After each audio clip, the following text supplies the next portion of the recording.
G'day guys, Mick here. Still sitting out the Watagans, enjoying life. Had name today.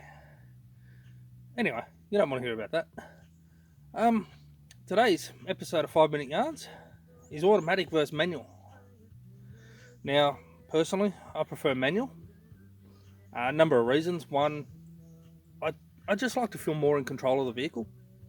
I know when you're on a freeway and whatnot, you're in gear, you're not doing anything. But around town in particular, you're up and down gears and you're changing around. You feel more in control, and I feel it keeps me more alert than what an auto does, because I'm constantly having to remember to do things. Um, I've always liked manual over automatic. It's personal preference, and I think for anybody, it's a personal preference whether you like auto or manual. But in saying that, today's automatics have come a hell of a long way. You've now got your trick shift or whatever the hell it is, your sequential shifts, where you can have the vehicle in automatic whenever you want, but then you can flick it over and drive it as though it was a manual.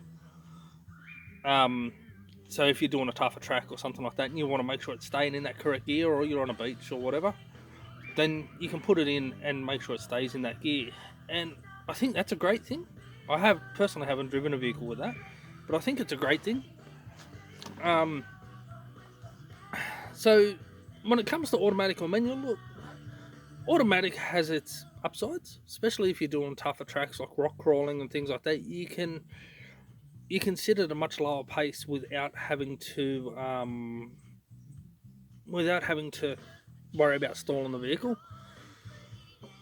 But with a manual, I think they're more bushproof, in the sense that, for example, if your alternator goes, you can't get charged back into your battery, or your battery happens to die, you can clutch start. As long as you've got someone there to help you push it, you can clutch start them. I think a manual's probably a bit easier to work on. Yes, you've got the issue of your bloody clutch and all that sort of thing, but I think overall a manual would probably be easier to work on than an automatic. But, again, it's each to their own. It's my personal preference that I much rather have a manual vehicle than an automatic.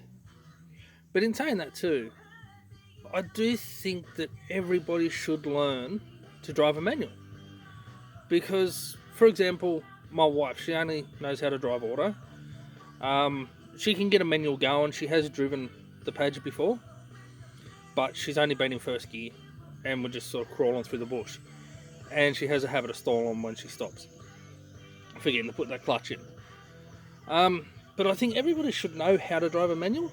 So that, as with her as an example, if her and I would have come out into the bush somewhere, and something was to happen to me, I was to break my leg or get bitten by a snake or something like that, she could drive the car to take me to help. And it's for reasons like that, I think people, and a lot of cases too, for work. I know more people are buying automatics these days, but back when I was looking for work and everything, I was always finding people that wanted manual licenses. Even today, National Parks and Wildlife want manual and four-wheel drive. For you to be able to drive a four-wheel drive, and they want you to be driving a manual. So I think driving a manual vehicle, or knowing how to drive a manual vehicle, opens up a lot more doors when it comes to employment. I think they're a lot more bushproof than an automatic. And just in general, I think everybody should know how to drive one.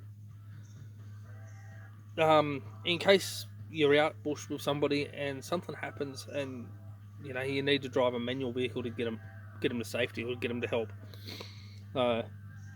Anyway, guys, that's my 5-minute yarn on this. Again, it is personal preference. I just think everyone should know how, and I'd much rather drive a manual over an auto. Alright, guys, that's it. I'm going to leave it at that. Take care, peace, and I'll see you on the tracks.